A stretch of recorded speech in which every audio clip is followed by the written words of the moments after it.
दोस्तों, स्वागत है आप सबका नॉलेज वर्ड चैनल में। मैं हूं आपके साथ सुमित सिसोदिया। आशा करता हूं आप सब बहुत अच्छे होंगे, बहुत अच्छे से अपनी अपनी ज़िंदगी जी रहे होंगे, बहुत अच्छे से अपने अपने काम कर रहे होंगे।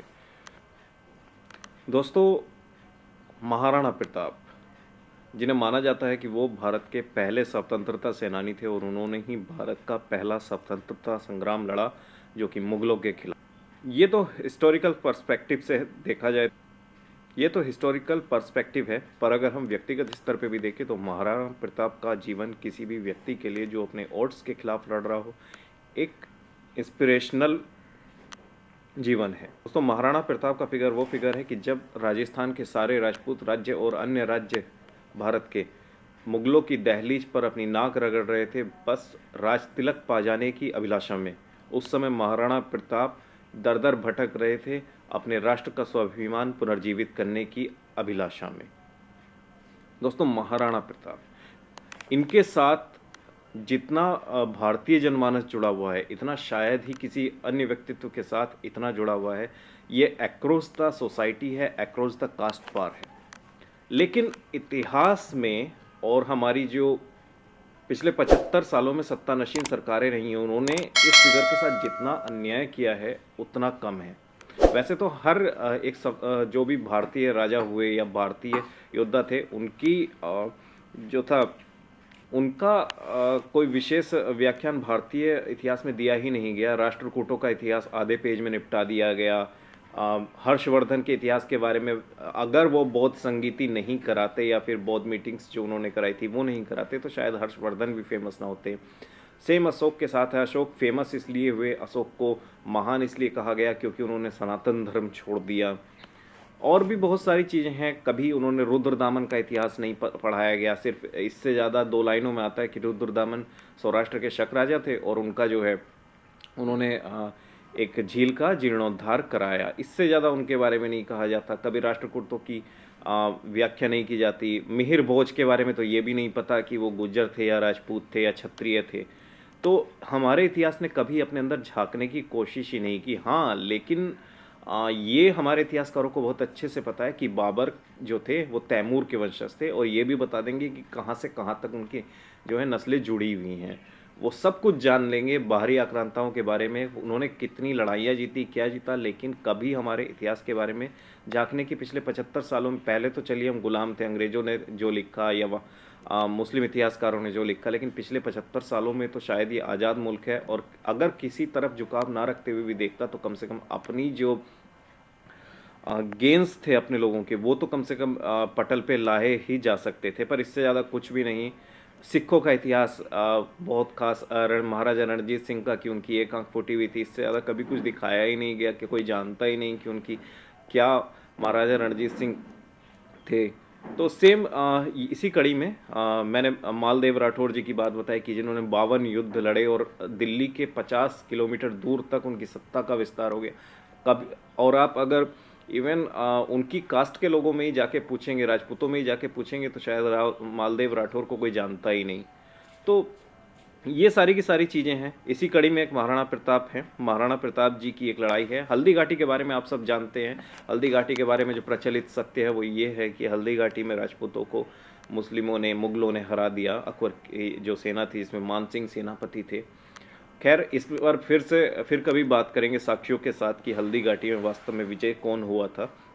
आज हम बात करेंगे एक ऐसी लड़ाई की जब महाराणा प्रताप ने 36,000 मुगलों को सरेंडर करने पर मजबूर किया था, सरेंडर करवाया था, और अपना मेवाड़ जो था फिर से गेन कर लिया था। दोस्तों, battle of Diver, battle of Diver लड़ी गई 1582 में। हमारे भारतीय इतिहासकारों ने या फिर जो भी हमारे प्रचलित इतिहास लेखक हैं, उन्होंने दिवेर के बारे में जितना कम हो सके उतना लिखा है।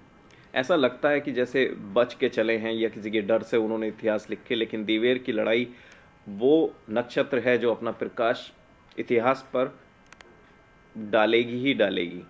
तो ये लड़ाई है दिवेर की। दिवेर के विजयादशमी का दिन था। महाराणा प्रताप हल्दी घाटी के बाद ये पूरा का पूरा स्ट्रेटजी उनकी चेंज होती है। हल्दी घाटी में महाराणा प्रताप की जो स्ट्रेटजिक मिस्टेक थी वो ये थी कि वो पहाड़ से उतर के खुले मैदान में, हल्दी घाटी के खुले मैदान में मुगलों के सामने आ गए थे। कम फौज थी, आउटनंबर थे मुगल उनसे, और उनके पास आर्टिलरी थी, इनके पास तीर थे, भीलों के तीर थे और मुगलों के पास बंदूकें तक थी।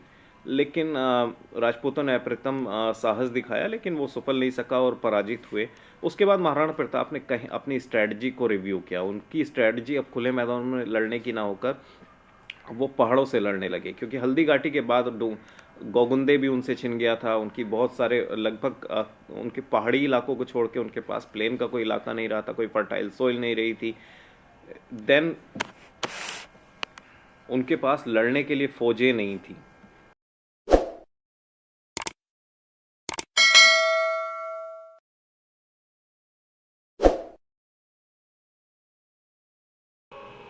दोस्तों, हल्दी घाटी के बाद जो अप्रोक्सीमेट मैन पावर बची थी महाराणा प्रताप के पास, वो थी अराउंड 10,000, जो कि मुगल सल्तनत के खिलाफ लड़ने के लिए बिल्कुल इनएफिशिएंट थी। ऐसे में महाराणा प्रताप को ज़रूरत थी एक आर्मी इस्टेब्लिश करने की, और दूसरी उन्होंने अपनी स्ट्रैटेजी चेंज की। अब वो खुले मैदान में लड़ाइयाँ नहीं लड़ना चाहते थे मुगलों के साथ। अब वो छापामार युद्ध नीति पर चल रहे थे। एंड बहुत सारे जो इम्पोर्टेंट स्टेट्स थे उनके वो निकल गए थे उनके हाथ से। ऐसे में उनको साथ मिला भामाशाह का।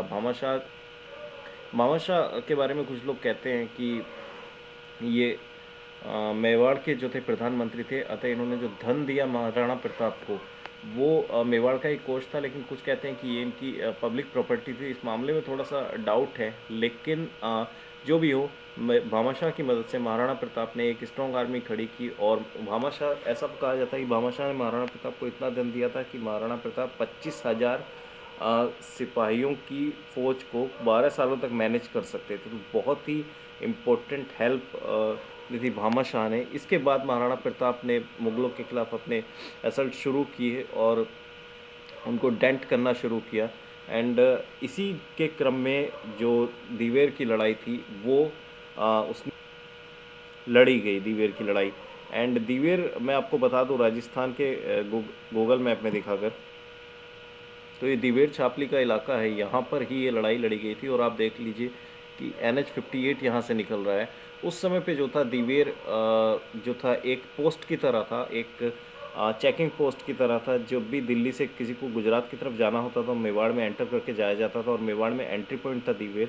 इसलिए दीवेर में बहुत ही इंपॉर्टेंट 2 लड़ाइयाँ लड़ी गई, जिन्हें दीवेर फर्स्ट वॉर और दीवेर सेकेंड वॉर के बारे में के नाम से जाना जाता है। पहली लड़ाई तो हम इस वीडियो में चर्चा कर ही रहे हैं, दीवेर फर्स्ट 1582, जिसमें महाराणा प्रताप ने मुगलों को बुरी तरीके से हराया। और दीवेर सेकेंड लड़ी गई थी राणा अमर सिंह और जहांगीर के बीच में, इसमें भी मुगल बुरी तरीके से हारे थे राजपूतों से। लेकिन हमारी हिस्ट्री में इन दोनों ही लड़ाइयों का कोई खास नाम हमें टेक्स्ट बुक्स में मिलता नहीं है, कोर्स की किताबों में नहीं मिलता, हमें कंपटीशन बुक्स में नहीं मिलता।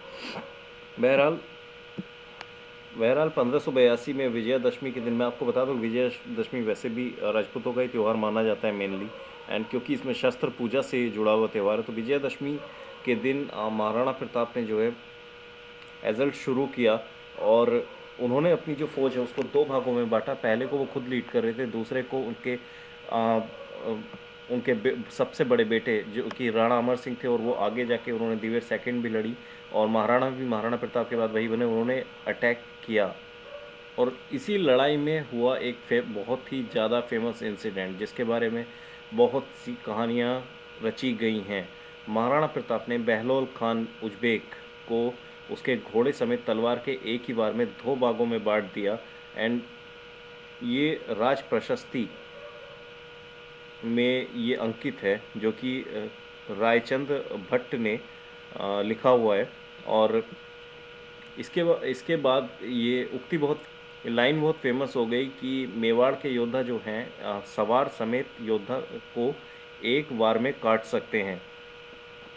दोस्तों, इस लड़ाई में एक तरफा महाराणा प्रताप की जीत हुई, सिसोदियाओं की जीत हुई मेवाड़ के मुगलों के ऊपर।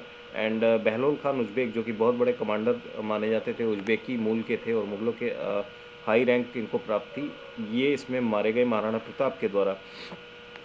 इस लड़ाई के जो परिणाम ये निकला दोस्तों कि 36,000 लगभग मुग़ल सिपाहियों ने महाराणा के सामने सरेंडर किया, और मुग़लों को अपनी मेवाड़ में जो भी उन्होंने चौकियाँ बनाई थी फर्स्ट हल्दी घाटी वॉर और फर्स्ट चित्तौड़गढ़ वॉर के टाइम पे, उन सभी की सभी 36 चौकियों को मुग़लों को बंद करना पड़ा। एंड राणा के पास और दिवेर की जो लड़ाई थी वो सफलता की एक शुरुआत पर थी। महाराणा प्रताप ने इसके बाद स्टिंग शुरू की विक्ट्री की और चित्तौड़, अजमेर एंड मंडलगढ़ को छोड़कर सारा का सारा मेवाड़ उन्होंने आज़ाद करा लिया मुगलों से।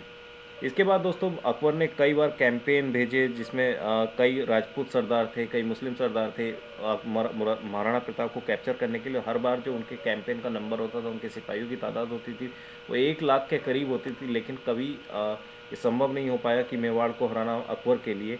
अकबर इसके बाद खुद 1584 में मेवाड़ को हराने के लिए आगे आया, पर 6 महीने का घेरा डाले रहने के बाद भी अकबर को वापस दिल्ली लौटना पड़ा, आगरा लौटना पड़ा। दोस्तों यहाँ पर इस जो दिवेर की लड़ाई का जो सबसे बड़ा साक्ष्य है वो है वार मेमोरियल मेवा का मथारा, जो दिवेर के निकट है। और यहाँ पर महाराणा प्रताप विजय स्तंभ भी मौजूद है, विजय मेमोरियल भी मौजूद है। दोस्तों लेफ्टिनेंट कर्नल जेम्स टोड ने अपनी जो बुक है अनल एंड एंटिक्विटीज़ ऑफ राजस्थान में ये लिखा है कि Haldighati is the Thermopylae of Mewar, the field of Dewair is her marathon. तो मैं आपको बता दूं कि जो थर्मोपाइल है, थर्मोपाइल आपने 300 मूवीज़ देखी होगी। 300 मूवीज़ में 300 जो मूवी थी वो थी स्पार्टन्स के एंड पर्शियंस के बीच की लड़ाई, जिसमें 300 स्पार्टन्स ने एक बहुत ही बड़ी पर्शियन फौज को रेजिस्ट किया था। तो हल्दी घाटी को जो है थर्मोपाइल कहा था जेम्स टोड ने, एंड दिवेर को मैराथन कहा। ये राजपूतों के लिए बहुत ही बड़ा तमगा सा था कि टोड जो है थर्मोपाइल कह रहे हैं हल्दी घाटी को और मैराथन कह रहे हैं दिवेर को। तो दोस्तों ये था महाराणा प्रताप के द्वारा लड़ी गई दिवेर की लड़ाई, जिसको इतिहासकारों ने पूरी तरीके से छिपा कर रखा। और आज़ादी के 75 साल बाद भी हमारे जो स्टूडेंट्स हैं उनको नहीं पता कि दिवेर की लड़ाई किसके बीच हुई थी एंड दिवेर की लड़ाई की क्या इम्पोर्टेंस है, क्योंकि सारा का सारा निचोड़ हल्दी घाटी में रख दिया, जबकि हल्दी घाटी के बारे में अभी